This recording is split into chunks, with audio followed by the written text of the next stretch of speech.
कि जब भी हम एक सेल्फ इवैल्यूएशन की बात करते हैं, डेफिनेटली लाइक हम ह्यूमन बीइंग जो है सोशल एनिमल है।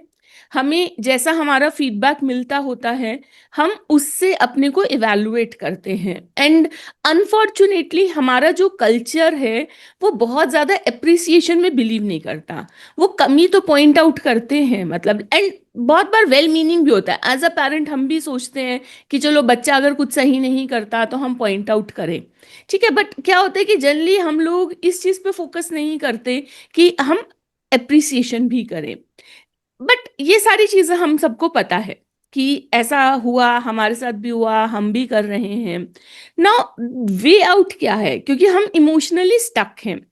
इमोशनली हमारे जो स्टक होने का रीजन ये है कि हम एक तरीके से जो है अपने को सही से इवैल्यूएट नहीं कर पा रहे हैं, मतलब ऑब्जेक्टिवली। लाइक अगर हम एक मान लीजिए अगर मैं एक रोबोट होती, एक ह्यूमन बीइंग की जगह एक रोबोट होती, तो डेफिनेटली एक मैनुअल होती, यूजर मैनुअल टाइप होता, जिसमें लिखा होता कि क्या मैं ये फंक्शन परफॉर्म कर पा रही हूँ, कितनी एफिशिएंसी से कर पा रही हूँ, कितनी स्पीड से, कुछ ना कुछ मेजरमेंट मैट्रिक्स होता, कुछ ना कुछ जो है एक तरीके से जिसे हम बोलते हैं ना ऑब्जेक्टिवली, जहाँ पे कोई इमोशंस नहीं है। अब होता क्या है कि हम बहुत तरीके अपना सकते हैं इन सब चीज़ों से बाहर निकलने के लिए, बट मेरी अंडरस्टैंडिंग में एक जो सबसे इजी एंड सिंपल तरीका है, एंड वो ये है कि हमारे अंदर हम अपने अंदर एक मेच्योर एडल्ट को डेवलप करें। अब एक मेच्योर एडल्ट की खासियत क्या होती है? मेच्योर एडल्ट की खासियत ये होती है कि वो सिचुएशन के साथ इन ट्यून होते हैं। इन ट्यून मतलब कि सिचुएशन को क्या जरूरत है। मतलब यानी कि अगर मान लीजिए कि मैं किसी से बात कर रही हूं, तो उस पर्सन से अगर मैं पहली बार बात कर रही हूं, तो जनरली मेरी आदत क्या होगी? ये पर्सन किसके जैसा है, मुझे किसी की याद दिला रहा है, क्योंकि मैं शॉर्टकट ढूंढूंगी ताकि ये पर्सन से मैं उस तरीके से बात करूं जो मेरे एक पास्ट एक्सपीरियंस किसी और के साथ रहा, ताकि मेरे को कोई जो है अनकंफर्टेबल एक्सपीरियंस ना हो। अगर अच्छा होगा तो मैं उनके अच्छे से बात करूंगी। अगर किसी मतलब वो पर्सन मुझे मेरे माइंड में किसी और ऐसे पर्सन की याद दिला रहा है जिसके साथ मेरा नेगेटिव एक्सपीरियंस रहा, तो मैं उनके साथ कॉशियस बात करूंगी। यानी कि मैं किसी से पहली बार भी बात जब कर रही हूँ, तो भी मैं फ्री माइंड से या ऑब्जेक्टिवली नहीं कर रही, इमोशंस आ रहे हैं। अगर किसी से मैं मतलब लाइक मल्टीपल टाइम बात करें, यानी कि हमारे डे टू डे जितने हमारे क्लोज रिलेशन है, वहां पे तो हम जिसे कहते हैं ना कि अगर 40 साल का रिश्ता है तो फिर 40 साल का हमारा सारा का सारा जो होता है बैगेज होता है। मैं इसका एक एग्जाम्पल बोलती हूँ कि जैसे बच्चों की अलमीरा होती है ना, कि सारा कुछ फंसा हुआ है, कि एक कपड़ा निकालो तो सारी चीजें गिरती हैं। तो वो होता है कि एक बात कहे से कौन कौन सी चीजें हमारे अंदर ट्रिगर हो रही हैं वो नहीं पता चलता। बट हम सोचते हैं हमारी एज ये हो गई है, हम एडल्ट हैं। एक्चुअली ये एडल्ट नहीं होते, क्योंकि हर इमोशन हमारे अंदर या तो कभी एक चाइल्ड स्टेट ट्रिगर कर रहा होता है। चाइल्ड स्टेट का मतलब क्या होता है? कि हम एक बच्चा बन जाते हैं, या फिर हमारे अंदर एक पेरेंट स्टेट ट्रिगर कर रहा होता है, यानी कि हम पेरेंट की तरह बन जाते हैं। पेरेंट की तरह यानी कि एक अथॉरिटी फिगर, यानी कि हमारा दबाव है, हमारे पास ज्यादा पावर है, हम उस तरीके से बिहेव करने लग जाते हैं। बहुत रेयरली अनलेस अल्टिल कोई अपने ऊपर कॉन्शियसली ध्यान दे, वो एक मेच्योर अडल्ट की तरह बिहेव करता है। और मेच्योर अडल्ट की खासियत क्या है? वो सिचुएशन में सिर्फ और सिर्फ सिचुएशन के साथ ट्यून्ड होता है। ना कोई पुरानी चीज, ना कोई फ्यूचर की चिंता, ना कोई पुरानी कहानियां उनके दिमाग में होती हैं। और ऑब्जेक्टिवली यानी कि जैसे मैंने बताया था कि अगर एक मशीन को जब हम इवैल्यूएट करते हैं तो हम डेटा देखते हैं। अब यहाँ पे क्या होता है कि जब हम अपने अंदर, मैं ये कहती हूँ कि देखिए ह्यूमन बीइंग ऐसा तो नहीं है कि हम हमेशा एक मैकेनिकल तरीके से जी सकते हैं। इमोशंस को एक्सपीरियंस करना हमारी जिंदगी को कलरफुल बनाता है। और हर इमोशन का मतलब ऐसा नहीं होता कि अच्छा है बुरा है, और हमें रोल्स चाहिए भी होते हैं।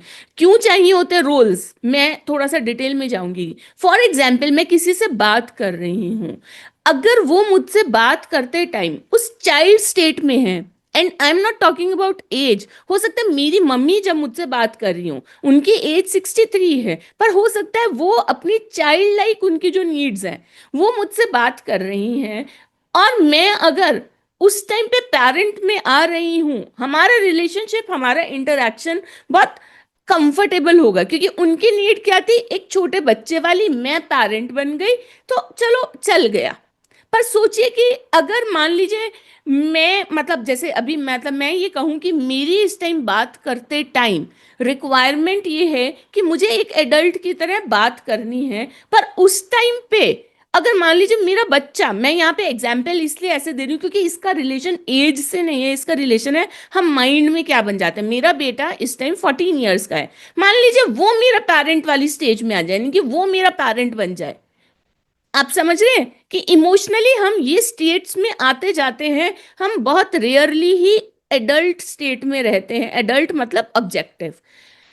तो अब जब हम ऑब्जेक्टिव स्टेट में रहते हैं तो बहुत बार क्या होता है, at least to analyse the situation, हम क्या कर पाएंगे, ऑब्जेक्टिवली एनालाइज कर पाएंगे। तो मैं हमेशा एक चीज कहती हूँ कि ये एडल्ट का डेवलपमेंट हमारे अंदर बहुत जरूरी है। चाहे ऐसा नहीं है कि हम सारा टाइम एडल्ट स्टेट में रहें, जैसे मैंने कहा कि बहुत बारी ऐसा होता है कि मान लीजिए मेरा बेटा वो बच्चा बनना चाहता है, मैं पेरेंट बन गई, अच्छी बात है। मेरी मम्मी अगर बच्चा बनना चाहती है, मैं पेरेंट बन गई, अच्छी बात है। मेरी मम्मी मान लो बच्चा बन गई, मैं बच्चा बन गई, तो हम फन, हमारा फन लाइक हो जाएगा। आप समझ रहे हैं कि ये स्टेट्स हमारे को कलरफुल बनाती है, पर कभी कभी हमारे को एडल्ट भी बनना चाहिए, और स्पेशली जब हम अपने आप को इवैल्यूएट कर रहे हैं, तब हमारे को एडल्ट से जब हम अपने को इवैल्यूएट करेंगे तो क्या होगा कि हम अपने को सही से इवैल्यूएट कर पाएंगे। तो अब मेरा क्वेश्चन आपसे ये है कि अगर आप एक एडल्ट की तरह अपने आप को इवैल्यूएट करें, यानी कि ऑब्जेक्टिव, नो इमोशन, यानी कि आप, तो मुझे आप बताइए कि क्या आप अपने आप को वैसे ही इमेजिन, मतलब वैसे ही इवैल्यूएट करेंगे कि नहीं नहीं, मेरे को ये तब, जैसे लाइक मेरे को अप्रिसिएशन नहीं मिला तो इसका मतलब मेरे अंदर पॉजिटिव्स नहीं है, या मेरे को सामने वाला टोक देते हैं इसका मतलब इसमें मेरे पॉजिटिव नहीं है, या सामने वाले किसी एजेंडा की वजह से मुझे कह देते हैं कि आप तो सेल्फिश हो या आप अपने आप में रहते हो, तो हम जब एडल्ट होंगे तो हम हमेशा अपने आप से सवाल करेंगे कि ये कितना सच है, दूसरे का ओपिनियन कितना सच है, या मेरे इमोशंस की जो आवाज आ रही है वो कितना सच है। गुड, क्लियर हुआ आपको? वो वाली बात भी क्लियर हुई, चाइल्ड स्टेट और एडल्ट स्टेट वाली, कि कैसे हम बच्चे बनते हैं, हम एडल्ट बनते हैं, which is helpful, like I said ना, विच इज हेल्पफुल। अगर मान लीजिए कि मैं चाइल्ड बन जाऊं, साथ में मेरे चाइल्ड बनेंगे, तभी हम फन कर पाएंगे, एडल्ट फन नहीं कर पाएंगे। अगर मैं पेरेंट बनूंगी तभी मैं किसी को गाइड कर पाऊंगी। जब मैं आपके साथ बात करती हूँ तो मैं, मतलब अगर मैं ये कहूँ कि ओके, मैं अगर वहां पे उस टाइम पे पेरेंट बन जाऊं, मान लो, तो क्या होगा, कहीं ना मैं आपको डांटने लग जाऊंगी, या मैं आपके अंदर एक जनरली पेरेंट की तरह, नहीं नहीं ये नहीं सही है, वो नहीं है। यहाँ पे भी मुझे बहुत ध्यान रखना पड़ता है कि मैं एक एडल्ट बन के रहूं, जिसमें मैं आपको भी एक एडल्ट की तरह देखूं। एंड जैसे वही वाली चीज है कि यस, हम, ताकि एट पार हों, बराबर के लेवल पे हों, कभी ऐसा आपको मेरे से ये फीलिंग ना आए, मैं ये कह रही हूं कि मैं सुपीरियर हूं या आपके अंदर कमी है तो इस वजह से आप मुझसे नीचे हो। आप देख रहे हैं कि किस लिए बहुत हेल्दी इंटरेक्शंस में ये चीज़ बहुत ज़रूरी होती है कि हम एक एडल्ट पोजीशन से हम बात करें। सो मैंने बहुत सारे एस्पेक्ट्स छुए इस चीज के through, like adult position, child position and parent position. ये रिलेशनशिप में बहुत ज्यादा मतलब इम्पॉर्टेंट हो जाता है कि जब हम एडल्ट पोजीशन में मैक्सिमम टाइम बिताते हैं तो जल्दी हमारे पास क्या होगा कि कॉन्फ्लिक्ट नहीं होंगे, क्योंकि हम चीजों को ऑब्जेक्टिवली देख रहे हैं। सो अब आप मेरे को ईमानदारी से बताइएगा और एडल्ट बन के बताइएगा कि क्या आपके अंदर कोई अच्छाई नहीं है। मुझे चैट के अंदर बताइएगा कि आपके अंदर कोई अच्छाई नहीं है, आज तक आपने कोई अच्छा काम नहीं किया, है ना? और मैं चाहती हूं कि आज आप सब एक लिस्ट बनाएं। अगर उस दिन आपको मुश्किल आई है, लिस्ट बनाएं और अपने माइंड को इस तरीके से प्रोग्राम करें, क्योंकि it is all about rewiring your brain, it is all about programming your brain. जहां पे आप सबसे पहले लिखें कि I am a mature adult, और मैं एडल्ट की तरह अपने अंदर ये वैल्यूट करें, इमोशंस जो हैं वो मैं बच्चे वाले इमोशंस नहीं लेकर के आऊंगी, बहुत सारी हैं। बिल्कुल। यस। और even day to day level पे, लाइक आपसे मैंने मतलब पहले भी शेयर किया था ना कि जब मतलब कि डेली हम लिखते हैं इवनिंग रिव्यू में। आई एम नॉट वेरी श्योर कि आप में से कितने लोग रेगुलर कर रहे हैं, पर जब हम करते हैं तो धीरे धीरे हमें वो चीज़ हमारी रीवायरिंग हो जाती हैं। बहुत सारी अच्छाइयाँ हैं, सबके अंदर हैं।